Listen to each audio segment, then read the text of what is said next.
Bonjour à tous, aujourd'hui on continue l'étude de la quatrième Mishnah du quatrième chapitre du traité Brachot. Donc on commence, si vous le voulez bien.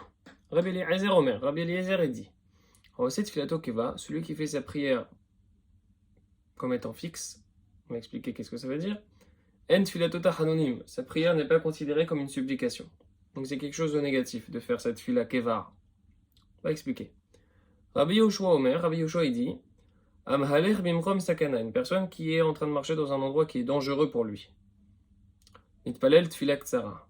Il prie une prière courte.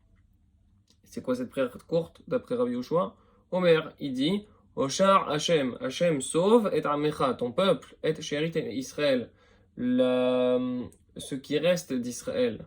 Bechol parashat ha'ibur, en toutes circonstances, yehiyu tzorchehem lefanecha, que leurs besoins soient dévoilés devant toi. Baruch ata Hashem, béni tu es Hashem, shomei atefila, qui écoute la prière. On explique. Barthénora, Aoset filato keva, celui qui fait sa prière comme étant quelque chose de fixe. Qu'est-ce que c'est? Chet filato domé alav kemasoy. Doma alav kemasoy. Parce que sa prière, elle semble à ses yeux comme une charge, comme un poids, comme un boulet. Ou le shon keva, qu'est-ce que ça veut dire keva, le fait que c'est fixe? Shomer hok kavua alay. Puisqu'il se dit, j'ai une obligation fixe qui repose sur moi, l'itpalel, qui consiste à prier. Et je me dois de m'acquitter de cette charge-là. Mitpalel tfilak tsara, on a dit qu'une personne qui est dans un endroit dangereux doit faire une petite prière. Omaït tfilak tsara, et c'est quoi cette prière-là? Omer, il doit dire Osha Hashem et Amecha. Donc le texte que dit Rabbi Yoshua.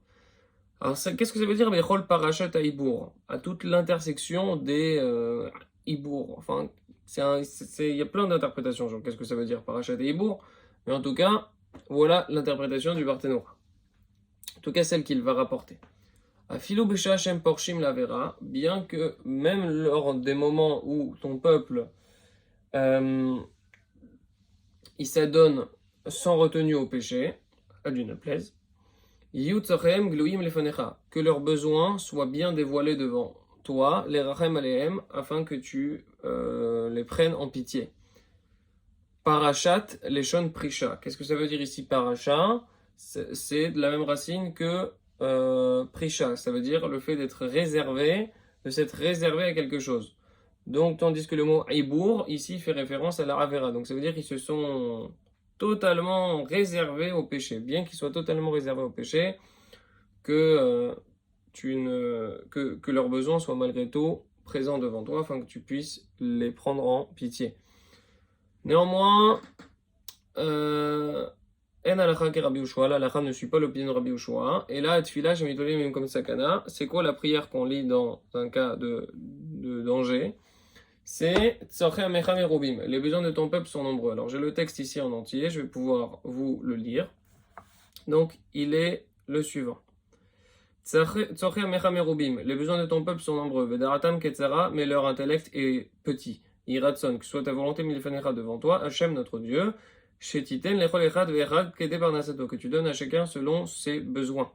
Ulchol gvia ou gvia demarsoro, selon chaque corps ce dont il a besoin pour survivre. Vatov benecha aseh, et fais ce qui est bon à tes yeux de réaliser. Baruch ata Hashem, béni tu es Hashem, shomei atefila, qui écoute la prière. Donc il dit ce texte-là dans un cas de danger. D'ailleurs la lacha a été tranchée ainsi dans le Shulchan Aruch.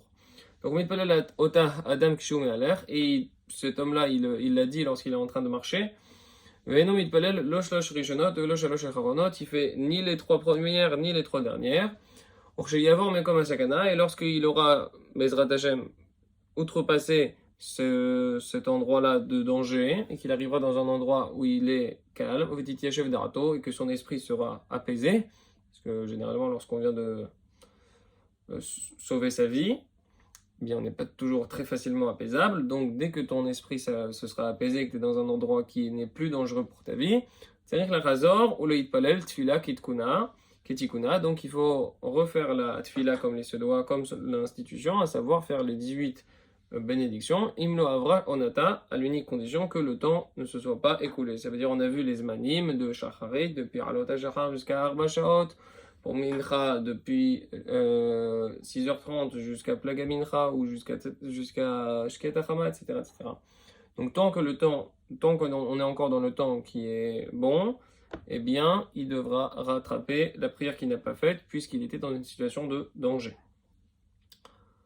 Eh ben, on a terminé, donc on résume ce qu'on a vu. On a vu que Rabbi Eliezer, il disait qu'il nous mettait en garde de bien faire attention à ne pas avoir une démarche qui est intelligente mais très difficile dans la tfila, à savoir ne pas la considérer comme une charge et pas comme un poids, mais une occasion rêvée de pouvoir présenter ses besoins devant Hachem. Deuxième chose, nous dit Rabbi Yeshua, lorsqu'on est dans un cas dans un endroit dangereux pour sa vie, il suffit de faire une petite prière qui résume tous nos besoins devant Hachem, qui nous demande de nous sauver de cette situation périlleuse. Malgré tout, la halakha n'a pas été tranchée comme Rabbi Yeshua en ce qui concerne le texte de la bracha. On suit Rabbi Yeshua dans le sens où on prie Hachem lorsqu'on est dans un endroit de danger, mais le texte est différent, c'est Tzorech Amecha Merubim, en espérant n'avoir jamais besoin d'utiliser ce texte-là. Et aussi, dans un cas pareil, on fait ni les 3 premières bénédictions, ni les 3 dernières, et lorsqu'on sera dans un endroit où de nouveau on pourra réciter la bracha, l'amida comme il se doit, dans des conditions physiques et mentales apaisées, on fera l'amida comme il se doit. Chazak ou Baruch, et à très vite.